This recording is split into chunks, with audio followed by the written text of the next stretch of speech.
بسم اللہ الرحمن الرحیم۔ السلام علیکم۔ کل بہت ہی تہلکہ مچائے رکھا اکانومسٹ کی ایک رپورٹ نے، تو اس میں اکانومسٹ کی اس رپورٹ کی اہمیت کیا ہے، اس لیے کہ اس رپورٹ میں جو کچھ کہا گیا ہے، جو کچھ بتایا گیا ہے بشریٰ بی بی کے بارے میں اور عمران خان کے بارے میں، ان میں سے بیشتر معلومات پہلے ہی چھپ چکی ہیں دنیا کے مختلف جریدوں میں اور پاکستان کے اخبارات اور میڈیا میں بھی، اور بچے بچے کو یہ تفصیلات کا پتہ ہے۔ کچھ باتیں ضرور نہیں ہوں گی، لیکن اکانومسٹ میں اس کے چھپنے کا کیا مطلب ہے یہ، اور پھر وہ جیفری ایپسٹن کی جو فائلز سامنے آ رہی ہیں جن میں یہ بتایا گیا ہے کہ ایک جزیرے میں نابالغ لڑکیاں، بچیاں 8-10 سال کی عمر کی لائی جاتی تھی، اور اس میں جو وہاں مہمان آتے تھے ان میں عمران خان بھی شامل تھا۔ تو یہ بات اب لیک ہونے والی ہے۔ کیا یہ لیک ہوگی یا ٹرمپ، کیونکہ اس میں ٹرمپ کا نام بھی آتا ہے، تو کیا ٹرمپ اس کو رکوا لے گا؟ کانگریس کے ارکان، خود ریپبلکن پارٹی کے ارکان اس بات میں انٹرسٹ رکھتے ہیں کہ یہ رپورٹ، یہ لیکس، یہ فائلز ساری پبلک میں آئیں، لیکن ٹرمپ کی لابی انہیں رکوانے کی کوشش کر رہی ہے۔ اب جو نئی بات لیک ہوئی ہے، نئی اس حوالے سے کہ کانگریس کے ذرائع سے یہ خبر آئی ہے کہ ان میں عمران خان کا نام بھی شامل ہے۔ ویسے یہ بات پہلے 2 مرتبہ سامنے آ چکی ہے کہ عمران خان کم عمر، نوعمر اور نابالغ بچیوں کو شوقین تھا، اور اس شوق کی تسکین کے لیے وہاں جاتا رہا اس جزیرے میں، جسے مسٹیریس آئی لینڈ کا نام دیا جاتا ہے اور میکسویل آئی لینڈ بھی کہا جاتا ہے۔ یہ کہاں واقع ہے جزیرہ اور اس کا قصہ کیا ہے؟ اور پھر لندن کے بااثر اخبار فائنانشل ٹائمز نے لکھا ہے کہ جنرل حافظ Asim Munir, field marshal plus defence forces chief, Pakistan کو مصر بنائیں گے۔ کیا وہ سی ماڈل کی طرف جا رہے ہیں؟ تو اس سوال پر بھی ایک ضروری تبصرہ ہم کریں گے۔ تو آغاز کرتے ہیں اکانومسٹ۔ اکانومسٹ میں یہ رپورٹ 2 صحافیوں کی مشترکہ رپورٹ ہے، اوون جیمز اور بشریٰ تسٹین۔ ان دونوں حضرات نے یہ رپورٹ مرتب کی ہے، اور اس رپورٹ کے لیے انہوں نے بتایا ہے، اس کے بعد وہ بہت سارے ٹی وی چینلز پر بھی یہ لوگ آئے اور انہوں نے بتایا کہ ہم نے بے شمار لوگوں سے ملاقاتیں کی ہیں اور کئی مہینوں کی محنت کی ہے، اور جن لوگوں سے ملاقاتیں کی ہیں ان میں پی ٹی آئی کے ارکان اسمبلی بھی شامل ہیں، پی ٹی آئی کے لیڈر بھی شامل ہیں، اور بشریٰ بی بی اور عمران خان کے ملازمین بھی شامل ہیں جنہوں نے آبجیکٹیولی بہت ساری باتیں بتا دیں۔ اور ان باتوں کا خلاصہ یہ ہے کہ بشریٰ بی بی ایک تو عملیات خود بھی کرتی تھی، اور دوسرا ایک ڈرامہ بھی تھا، ایک فراڈ بھی تھا جو ISI کے اس وقت کے چیف جنرل فیض نے رچایا اور عمران خان کو الو بنایا۔ الو پہلے سے ہی وہ اس کے بارے میں مشہور ہے کہ وہ ڈونکی راجہ ہے، تو یہ ڈرامہ کیا گیا۔ اچھا، یہ اس ڈرامے کی تفصیل بھی آ چکی ہے، ہم لوگ بھی اپنے ولاگ میں بتا چکے ہیں کہ ISI کے ایک افسر کا بشریٰ بی بی سے رابطہ تھا۔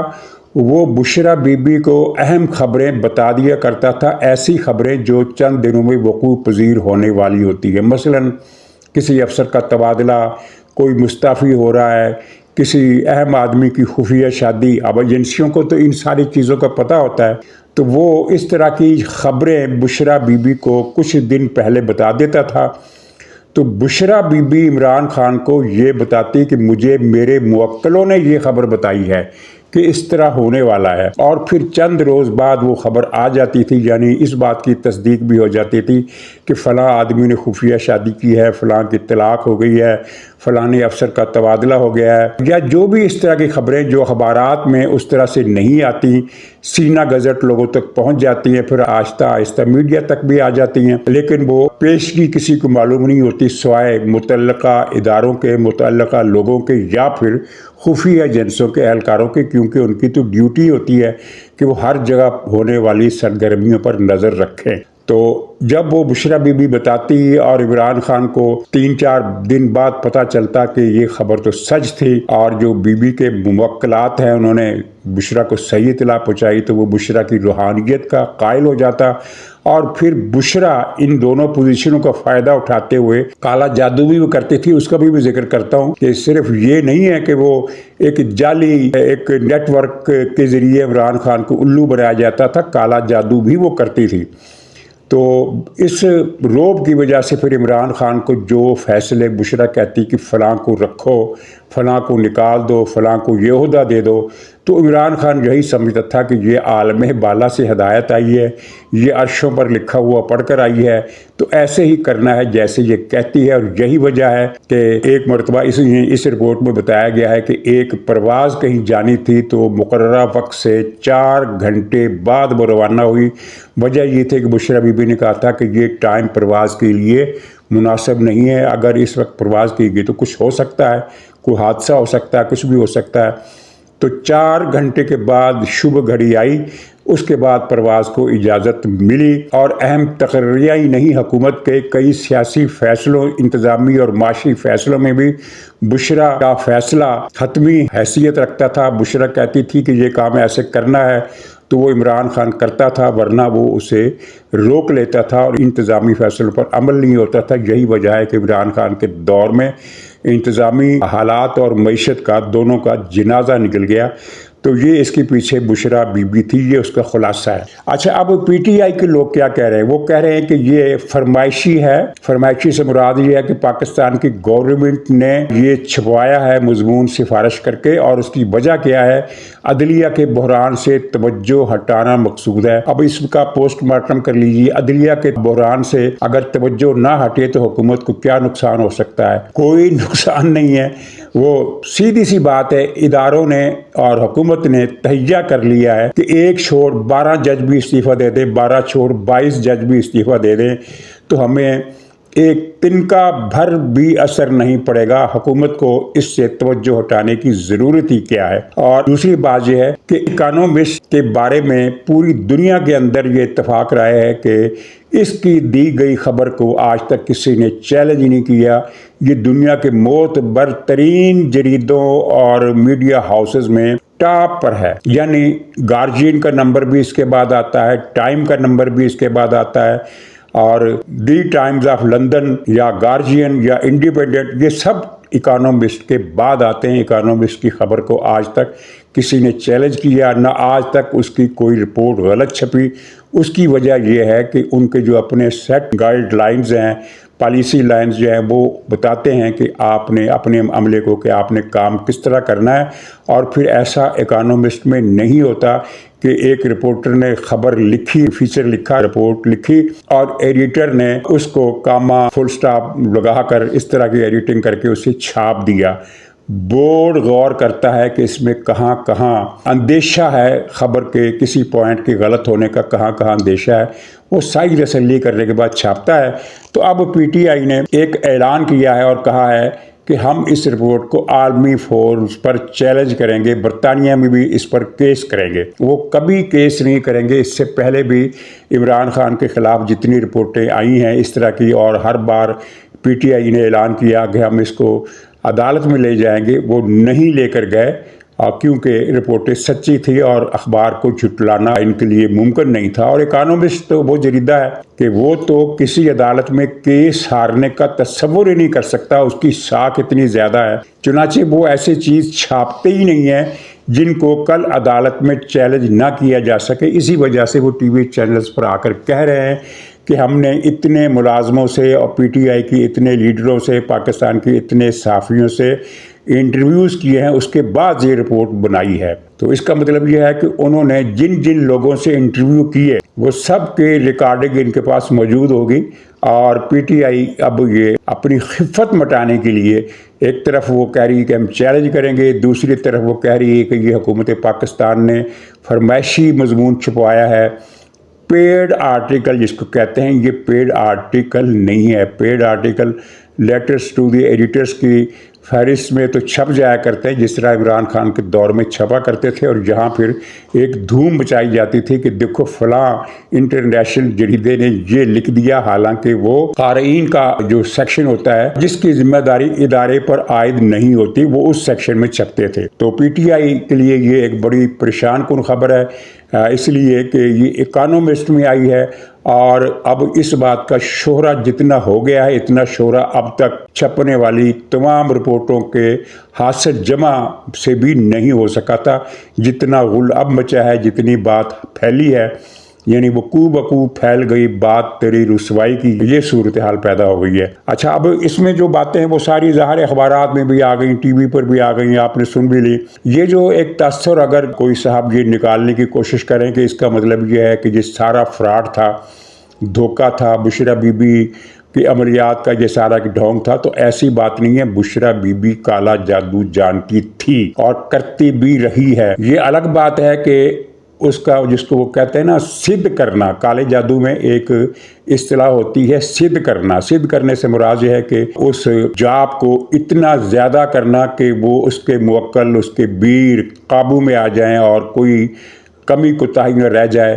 تو میرا خیال ہے کہ اس کا یہ سدھ کرنے کے عمل میں کوئی نہ کوئی کمی رہ گئی، یعنی کچا عمل تھا۔ یہی وجہ ہے کہ اس کا کوئی کالا جادو کسی کو نقصان نہیں پہنچا سکا۔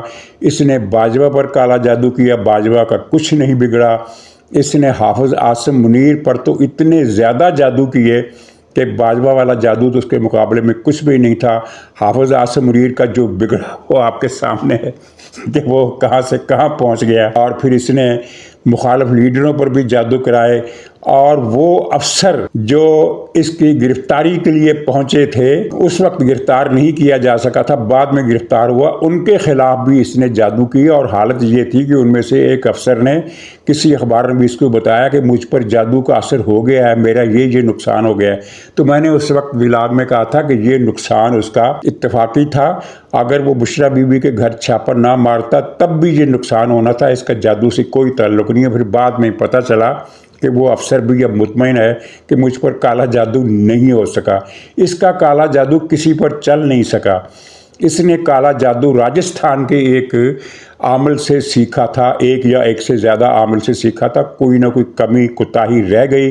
اکانومسٹ کی رپورٹ میں ذکر نہیں ہے، لیکن وزیر اعظم شہباز شریف کے پاس اور اداروں کے پاس اور بہت سارے حکومتی لوگوں کے پاس اس بات کا ثبوت، ناقابل تردید ثبوت موجود ہے کہ انہوں نے ہزاروں من مرغیاں زندہ جلائیں، اور ہزاروں من مرغیاں زندہ جلانے کا تعلق کسی استخارے سے نہیں ہوتا۔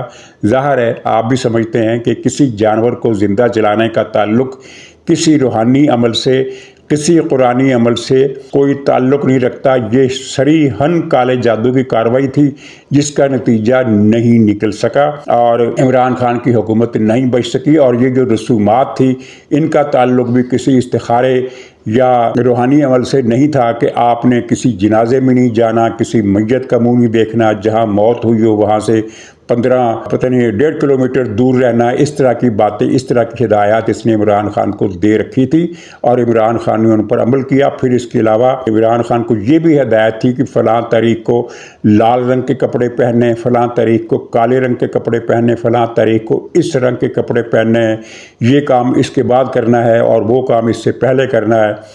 ان سارے جادو ٹونوں کا کوئی نتیجہ نہیں نکلا۔ یہ سارے جادو ٹونے اس نے تب سے شروع کیے تھے جب سے جنرل فیض کے تبادلے کی بات چلی تھی، اور بشریٰ بی بی نے کہا تھا کہ اگر اس تاریخ سے پہلے تبادلہ ہو گیا تو یہ ہو جائے گا، وہ ہو جائے گا۔ اسی لیے عمران خان اکڑ گیا تھا کہ میں یہ تبادلہ فلاں تاریخ سے پہلے نہیں ہونے دوں گا۔ اور آپ کو وہ خبر یاد ہوگی جس میں پھر یہ خبر آئی تھی کہ فیض حمید کا تبادلہ اتنے عرصے کے لیے مؤخر ہو گیا۔ یہ وہی عمران خان کے جادو ٹونے کا معاملہ تھا، وہ مؤخر ہو گیا، لیکن اس کی حکومت پھر بھی نہ بچ سکی۔ پھر اس نے اور بھی بہت سارے عملیات کروائے عمران خان سے کہ حافظ عاصم منیر کی تقرری رک جائے گی۔ اس نے یقین دلایا تھا عمران خان کو کہ میں نے اس مرتبہ پکا عمل کیا ہے، حافظ عاصم منیر کی تقرری نہیں ہو سکے گی۔ اور یہ اس وقت کی بات ہے جب شہباز شریف مصر گئے تھے، اس وقت عمران خان کو اس نے یہ یقین دلایا تھا۔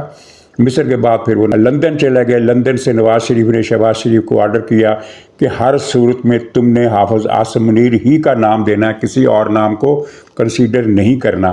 اور واپس آئے تو پھر تقرری ہو گئی، اور اس کے بعد پھر بھی اس نے پے در پہ عملیات کیے اور ہر بار عمران خان کو یقین دلایا کہ یہ نہیں ہوگا، وہ نہیں ہوگا، یہاں تک کہ گرفتاری بھی نہیں ہوگی، پھر گرفتاری بھی ہو گئی، سب کچھ ہو گیا، کوئی عمل اس کا نہیں چل سکا۔ اور ویسے بھی جادو کے بارے میں ایک بات دہرا دوں کہ دو چیزیں بڑی اہم ہوتی ہیں جادو میں۔ ایک تو یہ کہ یہ کسی ایک شخص پر ہو سکتا ہے، کسی ادارے پر جادو نہیں ہو سکتا، کسی گروپ پر، یعنی 15 20 50 100 150 1000 1200 کا ایک گروپ ہے، پارٹی ہے، تنظیم ہے، اس پر جادو نہیں ہو سکتا۔ ایک فرد پر ہوتا ہے یا ایک گھر کے اندر ہوتا ہے جس میں ایک فرد زیادہ متاثر ہوتا ہے، تھوڑے تھوڑے سارے گھر والے متاثر ہوتے ہیں، اور اس کے لیے جس شخص پر جادو کیا جاتا ہے اس شخص کے متعلقات جسمانی حاصل کرنے پڑتے ہیں، مثلا کنگا، برش، کپڑے، بال، کوئی چیز ایسی۔ اور یہ بالکل بنیادی بات ہے جو ہمارے ہاں کے لوگ بھول جاتے ہیں۔ وہ سمجھتے ہیں کہ جادو سے یہاں بیٹھ کر جادو کریں گے تو ٹرمپ کا بھی بیڑا غرق ہو جانا چاہیے۔ بھی ٹرمپ کے کپڑے، بال لاؤ، اور پھر جادو جہاں بیٹھ کر نہیں ہو سکتا۔ جادو کی بھی ایک ویسینٹی ہوتی ہے، حدود کی لمٹ ہوتی ہے کہ یعنی اتنے کلومیٹر، اتنے مائل کے ریڈیس میں آپ کا شکار ہونا چاہیے، تو پھر ہی آپ جادو کر سکتے ہیں۔ ٹرمپ پر جادو ہو سکتا ہے، نیتن یاہو پر بھی جادو ہو سکتا ہے، لیکن جادوگر کو وہاں جانا پڑے گا جہاں 10 15 20 50 میل کے دائرے میں نیتن یاہو رہتا ہو، ٹرمپ رہتا ہو، وہاں سے پھر ان کے کپڑے وپڑے جو بھی آپ کریں یہ چیزیں ہوتی ہیں۔ اور پھر دوسری بات اہم اس میں یہ ہے کہ جس آدمی کے اعصاب مضبوط ہوں اور جو قرآنی آیات کے ورد کے حصار میں رہتا ہو، یعنی صبح دوپہر شام دم کرتا ہو، کچھ خاص چیزیں ہیں، چھوٹی سی چیز سب بچے کو معلوم ہے کہ جس گھر میں ہر روز سورہ بقرہ کی تلاوت ہو تو جادو اس گھر میں داخل نہیں ہو سکتا۔ تو حافظ اعظم منیر کے معاملے میں تو یہ باتیں بھی آپ کے علم میں ہیں کہ وہ قرآن کے حافظ ہیں اور ہر وقت کچھ نہ کچھ ورد وظائف کرتے رہتے ہیں۔ ہر وقت نہیں کرتے ہوں گے لیکن خبر یہی ہے کہ وہ کرتے ہیں۔ ایسے شخص پر جو 5 وقت کا نمازی بھی ہو، باوضو بھی رہتا ہو اور جس کے اعصاب بھی مضبوط ہوں، تو جادو کا اثر اس پر یا تو ہوتا ہی نہیں ہے یا پھر بہت کم ہوتا ہے۔ خیر آگے بڑھتے ہیں۔ ایک رپورٹ اب امریکہ سے آئی ہے کہ وہاں وہ جو جیفری ایپسٹین کے فائلز ہیں ان کے لیک ہونے کا امکان پیدا ہو گیا ہے، کیونکہ کانگریس کے ارکان کی پروب کمیٹی نے تحقیقات مکمل کر لی ہے۔ بہت ساری چیزیں لیک ہوئی ہیں، بہت سارے میسیجز لیک ہوئے ہیں، پیپرز لیک ہوئے ہیں، اور ان میں پھر عمران خان کا نام بھی شامل ہے، یہ بات بھی لیک ہوئی ہے۔ اچھا پہلے میں یہ بتا دوں کہ اس کا جو جزیرہ ہے جہاں یہ لڑکیاں لائی جاتی تھی اور اس کی ساتھی تھی، یہ خود تو مر گیا ہے، اور اس کی جو پارٹنر تھی غزلین میکسویل وہ گرفتار ہے۔ یہ دونوں مل کر وہاں انہوں نے ایک فحاشی عیاشی کا بہت بڑا مہنگا اڈا بنایا ہوا تھا جزیرے میں۔ یہ پیسہ سارا اس کا تھا، ایپسٹین کا، اور جو میکسویل نامی خاتون تھی یہ مختلف ملکوں سے، خاص طور پر یورپی ملکوں سے، جو غریب ملک ہیں اٹلی، اسپین وغیرہ کے، ان ملکوں سے لڑکیاں بچیاں اغوا کر کے یا خرید کے لاتی تھی۔ پھر جب یہ پکڑی گئی تو کیس کافی چلا، اس کی خاصی بدنامی ہوئی۔ تو یہ جو جزیرہ تھا، کچھ لوگ بتاتے ہیں کہ یہ کیریبین میں ہے اور کچھ لوگ کہتے ہیں کہ کینیڈا میں ہے۔ اصل میں اس کے جزیرے 2 ہیں، ایک کینیڈا میں ہے اور یہاں ایک کیریبین میں ہے، اور ایک جزیرے کا نام میکسویل جزیرہ رکھا ہے ایپسٹین نے اس کے نام پر، اس خاتون کے نام پر، اور دوسرے جزیرے کا نام نہیں ہے، وہ اس کو ویسے ہی مسٹیریس آئی لینڈ کہا جاتا ہے۔ یہ جو کینیڈا میں ہے وہ ہے اونٹاریو صوبے کے ساحلوں پر سمندر میں، اور جو کیریبین تو بہت بڑا علاقہ ہے، یہ امریکہ، یہ ریاست ہائے متحدہ امریکہ جس کو ہم کہتے ہیں یو ایس اے، تو یو ایس اے کے مشرقی، جنوب مشرقی ساحل سے لے کر براعظم جنوبی امریکہ، یعنی کانٹیننٹ ہے ساؤتھ امریکہ کا، اس کے ساحلوں تک یہ سلسلہ پھیلا ہوا ہے، اور ان میں بے شمار ہزارہا چھوٹے چھوٹے جزیرے ہیں۔ آدھا کلومیٹر کے جزیرے بھی ہیں، 1 فرلانگ لمبے چوڑے جزیرے بھی ہیں، اور کئی بڑے بڑے جزیرے بھی ہیں، بے پناہ جزیرے ہیں۔ اور یہ جو ویسٹ انڈیز کا جو سلسلہ جزائر ہے آرکیپیلاگو، یہ بھی کیریبین کے ساتھ اٹیچ ہے۔ عملاً ایک ہی سلسلہ ہے جو کیوبا کے جنوب سے شروع ہوتا ہے اور پھر جنوبی امریکہ کے شمال کے ساحل تک ختم ہوتا ہے۔ تو ویسٹ انڈیز کا نام آیا تو تھوڑی سی وضاحت کر دوں، ویسٹ انڈیز کی ٹیم بڑی مشہور ہے پوری دنیا میں کرکٹ کی، تو بہت سارے لوگ یہ سمجھتے ہیں کہ ویسٹ انڈیز کسی ملک کا نام ہے۔ یہ کسی ملک کا نام نہیں ہے، یہ ایک سلسلہ الجزائر ہے، آرکیپیلاگو ہے، اور اس میں ہزاروں جزیرے ہیں ویسٹ انڈیز میں بھی، اور ویسٹ انڈیز میں کم سے کم 18 ملک ہیں، 18 ملک مل کر ویسٹ انڈیز بناتے ہیں، اور ان میں سب سے بڑا ملک کیوبا کا ہے۔ لیکن کیوبا ویسٹ انڈیز کی جو کرکٹ ٹیم ہے اس میں نہیں ہے۔ ویسٹ انڈیز کی کرکٹ ٹیم میں